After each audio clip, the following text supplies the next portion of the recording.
अस्सलामुअलैकुम वरहमतुल्लाहि वबरकातुहू। Hi everyone, आज हम पढ़ेंगे 12वीं क्लास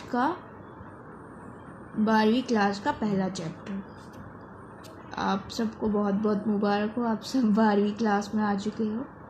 आज हम पढ़ेंगे गुलिस्तान अदब का, जो 12वीं क्लास में पढ़ाई जाती है, उसका पहला चैप्टर उर्दू का, ख़याबान उर्दू।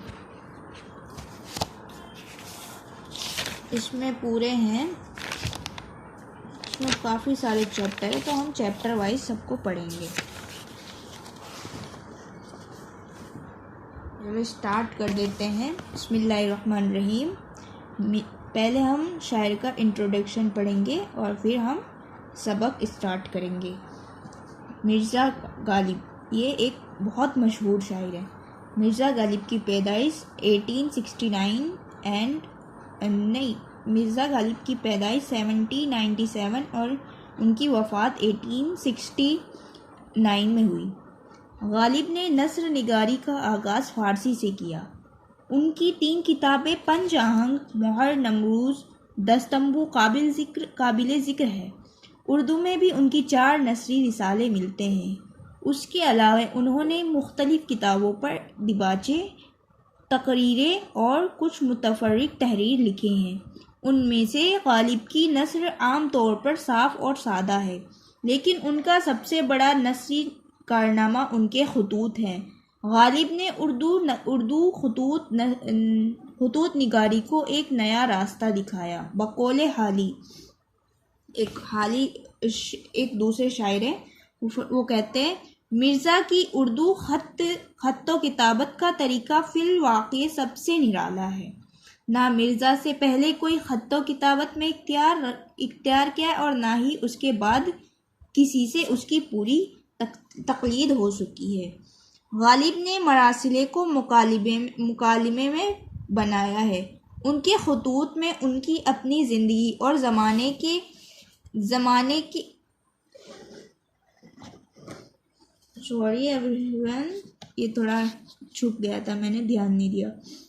गालिब ने मरासिले को मुकालिमे में बयान किया है। मतलब मुकालिमा होता है, जैसे हम लोग खत लिखते तो एक इंसान दूर वाले इंसान को लिखा जाता है मुकालिमा, लेकिन गालिब साहब ने उसी ख़त को इस तरह बना दिया है कि कोई सामने हमसे बैठकर बात कर रहा हो, इस तरह इमेजिनेशन में।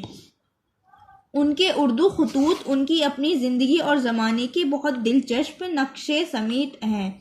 ख़ास तौर पर 1857 के आसपास का माहौल गालिब के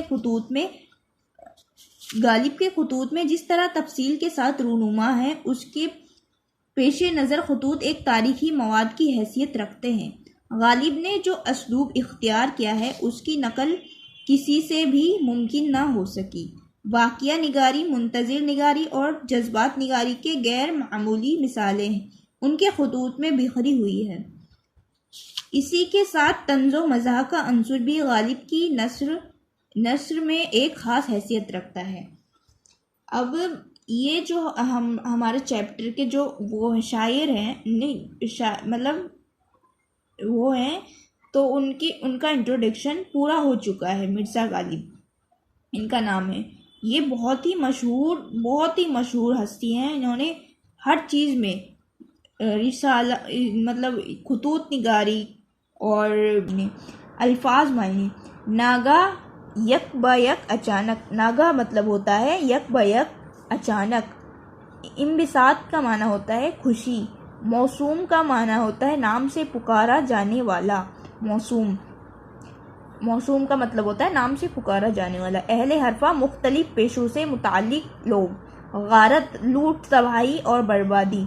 शिद्दत, सख्ती। हंगामे दारोगीर, ज़माना, वक्त पकड़ और धकड़। ख्वाही, चाहिए। मसलिहत, मशवरा और हिकमत पॉलिसी। जर्नीली बंदोबस्त यानी फ़ौजी इंतज़ाम। ज़नहार, हरगिज़। इख्तिलात, मेलो मिलाप। बाइने, हू बहू बिल्कुल, वल्लाही खुदा की कसम, मस्कन रहने की जगह, घर, कूचा गली, बास पुरुष यानी पूछ कुछ, हंगामा शोरस, फितना फसाद, आशोभ हंगामा फितना फसाद, सियासत पाना यानी सजा पाना, टिकट यानी इजाजतनामा। ये तो सबको पता होगा, जाहिर सी बात है। टिकट इजाजतनामा मतलब कहीं को जाना का होता है तो हम टिकट लेते हैं, बनवाते हैं। मकतूब निगारी यानी खत लिखना। अब ये हम कुछ मुहावरे पढ़ेंगे। घर बेचिराग होना, उसके इस मुहावरे का माना है घर वीरान होना, ऐसा घर जिसमें कोई रोशनी करने वाला ना हो। कि जब हमारी अम्मी होती है तो घर वीरान वीरान सा लगता है, उसमें अम्मी की वजह से घर में रोशनी आ जाती है। तो उसका अगर कोई अम्मी चली जाती है तो सब बोलते हैं ना घर बेचिराग लग रहा है, घर वीरान सा लग रहा है। उसका माना होता है घर वीरान होना। साहिब आलीशान, मर्दाना अंग्रेज हुक्काम, मुरादा अंग्रेज हुक्काम, मुबालिगा जानना, वाक़ये के खिलाफ समझना, गलत जानना। यानी कोई गलत समझ है तो उसका मतलब होता है मुगालिबा जानना। मुखबिर खबर देने वाला, खुफिया रिपोर्ट देने वाला। खुलासा, गालिब ने पहला खत अपने शागिर्द और दोस्त मुंशी हरगोपाल तफ्ता के नाम लिखा। उस खत की इब्तिदाई सत्रों में गालिब ने तफ्ता से अपने गहरे ताल्लुकात का जिक्र करा है। इसमें जो खत लिखे हैं, 2 खत लिखे हैं मिर्ज़ा गालिब साहब ने। एक तो अपने दोस्त के नाम लिखा है और दूसरा अपने शागिर्द के नाम लिखा है और उसमें अपने ताल्लुकात जाहिर किए हैं। 1857 में दिल्ली में कुछ ऐसा हुआ, उसे बयान किया है कि शहर में अब ढूंढने को भी मुसलमान, ख्वाह अमीर हो या गरीब, नहीं मिलते। मतलब 1857 आपने हिस्ट्री तो पढ़ी होगी कि वो वहाँ का जो दंगा फसाद हुआ था कितना बुरा हुआ था। तो उसमें ऐसा है कि मुसलमान अब दिल्ली में देखने को भी नहीं मिलते हैं। हुनूद अलबत्ता कुछ बाकी हैं। कुछ बाहर के लोग गालिब साहब आगे लिखते हैं कि मैंने जिस मकान में 9 बरस से किराए पर रहता हूँ, ये हकीम मोहम्मद हुसैन खान का है। ये मतलब जिसमें गालिब साहब बैठकर खत लिख रहे हैं, वो 9 साल से वहाँ पे रह रहे हैं, वो मकान हकीम मोहम्मद हुसैन खान का है। यहाँ मैं इसलिए महफूज रहा, राजा नरेंद्र सिंह बहादुर वाली पटियाला ने साहिबान आलीशान अंग्रेज हुकाम से ये अहद लिया था कि दिल्ली शहर को फतह करने के बाद ये लोग बचे रहेंगे। वहाँ के जो राजा थे नरेंद्र सिंह बहादुर पटियाला ने साहिब आलीशान जो यानी अंग्रेज हुक्काम थे, उनसे ये अहद लिया था कि दिल्ली शहर को फतह करने के बाद ये लोग बचे रहेंगे। चुनांचा राजा के सिपाही यहाँ आ बैठे और ये महफूज रहा।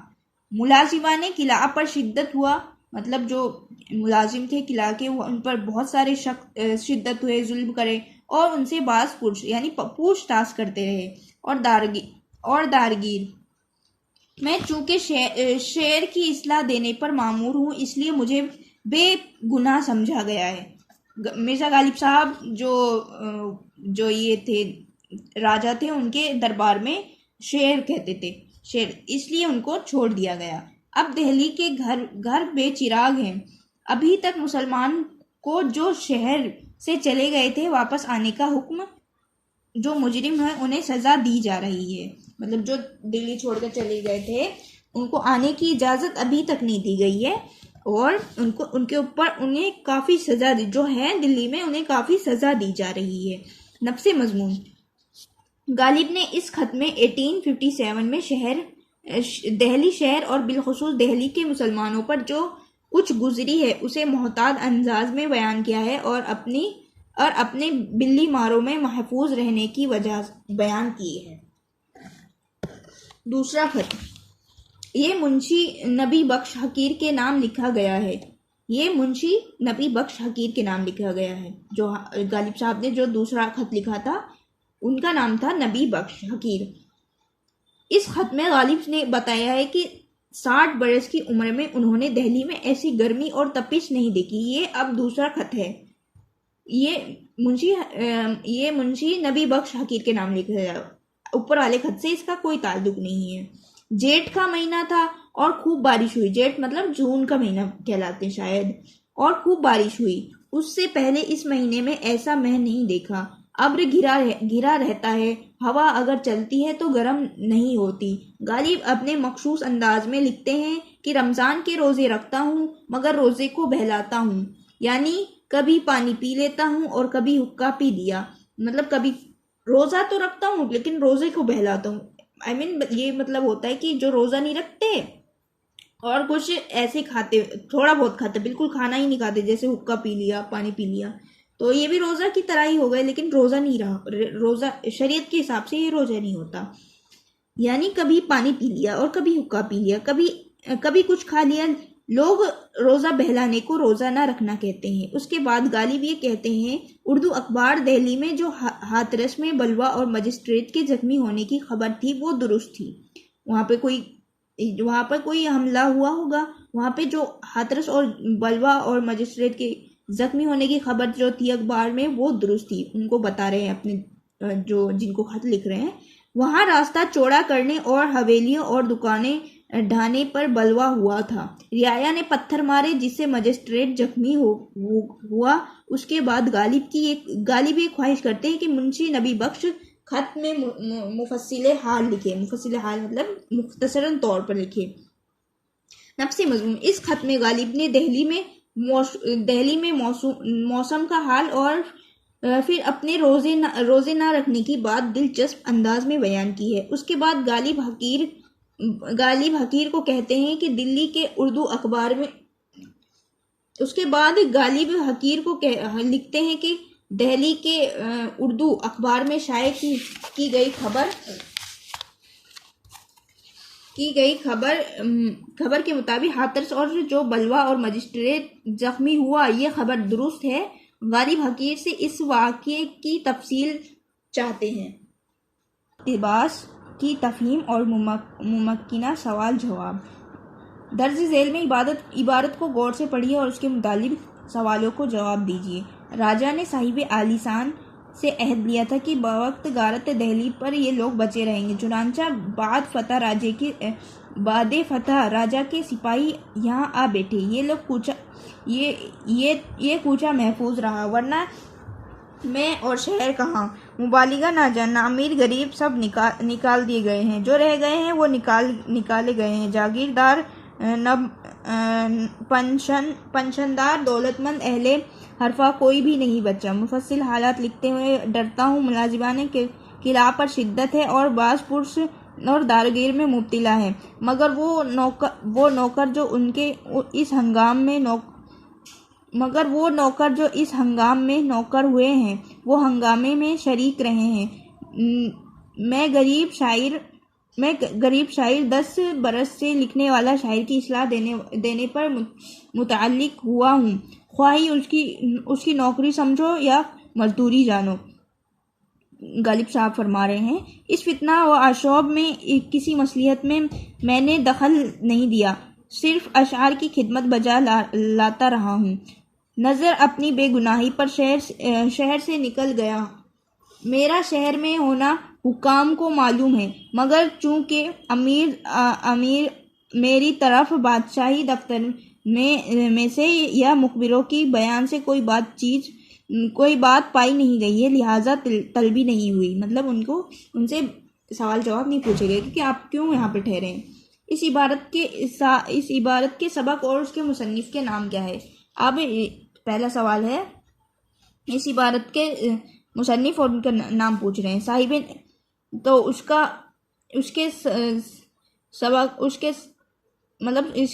इबारत के सबक का नाम है ये। तो जवाब हम बाद में पढ़ेंगे। मुलाजिबानी की किला पर शिद्दत है और बाज़ पुरुष दारगिरी में मुब्तिला है। इस जुमले की वजाहत कीजिए। मैं गरीब शायर 10 बरस से लिखने और शायर के इस्लाह देने पर मुतालिक हुआ हूँ। इस जुमले में किसी बात की तरफ इशारा किया गया है, वाज़ेह कीजिए। इन लफ्ज़ों को अपने जुमलों में इस्तेमाल किए। अहले हरफा, बाज़ पुरुष, जर्नली बंदोबस्त, जानहार। तो हम अब पढ़ लेते हैं इनके सवाल जवाब, इनके जवाब पढ़ लेते हैं। ये मतलब उस पहला सवाल हमने पढ़ा था, इस इबारत के मुसन्निफ और उसके इस इबारत के सबक और उस मुसन्निफ के नाम बताइए। ये इबारत मुंशी हरगोपाल तफ्ता के नाम लिखे गए खत से ली गई है। ये इबारत मतलब मुंशी, इस चैप्टर का नाम मुंशी हरगोपाल तफ्ता के नाम लिखे गए खत से ली गई। उसके मुसन्निफ के नाम थे मिर्ज़ा गालिब साहब। साहिबान आली शान से मुराद अंग्रेज़ हुक्काम है। मतलब पूछा गया था कि साहिब आली शान से क्या मुराद है। साहिब आली शान से अंग्रेज़ हुक्काम मुराद है। इस जुमले के तीसरे सवाल का जवाब है, इस जुमले का मतलब है कि जो लोग लाल किला में मुलाजिम थे और अंग्रेज़ उन्हें गिरफ्तार करते थे और उन पर सख्ती करते थे, उनसे बादशाह और किला के दूसरे लोग के बारे में पूछते थे। अगर उन्हें शुबा होता कि कोई शख्स बादशाह का वफादार है तो उस पर इस तरह के मजालिम ढाते, मतलब सबसे पूछताछ करते। अगर कोई उनमें से बादशाह का वफादार निकल जाता तो उनको बहुत मारते, जुल्म करते थे। इस जुमले में गालिब साहब ने चौथा हमें पूछा कि गालिब साहब क्यों फरमाए कि 10 साल से यहाँ पे मैं गरीब हूँ। इस जुमले में गालिब ने अपने लाल किला से वाबस्तगी तरफ इशारा किया। वो फारसी ज़बान में मुग़लों की तारीख लिखने वाले पर मामूर थे। मतलब गालिब साहब मुग़ल बहादुर शाह जफ़र थे जो आखिरी अंतिम शासक थे, उनकी हिस्ट्री लिखते थे और बहादुर शाह जफ़र उनके शहजादों के कलाम पर इस्लाह देते थे। मतलब जो अब जो हमने अहले हरफा, अब इनके मतलब इन जुमलों को हमें इस्तेमाल करना है अपने लफ्ज़ों में। अहले हरफा कभी भूखे नहीं मरते। वो अपने हुकाम और हुनर से 2 वक्त की रोटी आसानी से कमा लेते हैं। बाज़ पुलिस मुजरिमों से सख्ती से बाज़ पुरुष करते हैं। जरनीली बंदोबस्त, जिन इलाकों में ज़लज़ले या सैलाब से लोग ज़्यादा मुतासिर हैं वहाँ अक्सर जरनीली बंदोबस्त किया जाता है।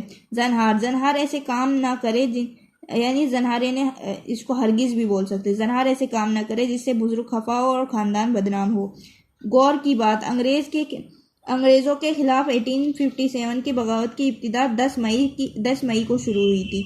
इस हंगामे के ज़माने में उसके ख़त्म होने के बाद दिल्ली वाले जिन तकलीफ़दा और मायूस कुन हालात से दो चार हुए, गालिब ने इस ख़त में निहायत पुर असर अंदाज में उनका नक्शा खींचा है। इस किस्म की वाक़यात इंसान को सख्ती और समाजी ज़िंदगी का ताना बाना बुरी तरह से बिखेर देते हैं। इस खत से उसका बखूबी अंदाज़ा किया जा सकता है। इस खत को गौर से पढ़ा जाए तो ये बात समझी जा सकती है कि गालिब ने उस खतूत को सिर्फ ज़ाती और ज़िंदगी की उक्कासी नहीं करते और उनके ज़माने में उनकी समाजी माहौल और सियासी हालात के बारे में भी निहायत कारआमद मालूमात फराहम करते हैं। तो आज ये पहले चैप्टर के सवाल जवाब पूरे हो चुके हैं। इंशाल्लाह हम कल दूसरे खत के हम सवाल जवाब पढ़ेंगे। तो आज के लिए इतना काफ़ी है। अगर वीडियो पसंद आई तो लाइक करें, शेयर करें और अपने दोस्तों क्लासमेटों के साथ इनको शेयर करें। जज़ाकल्लाह खैर।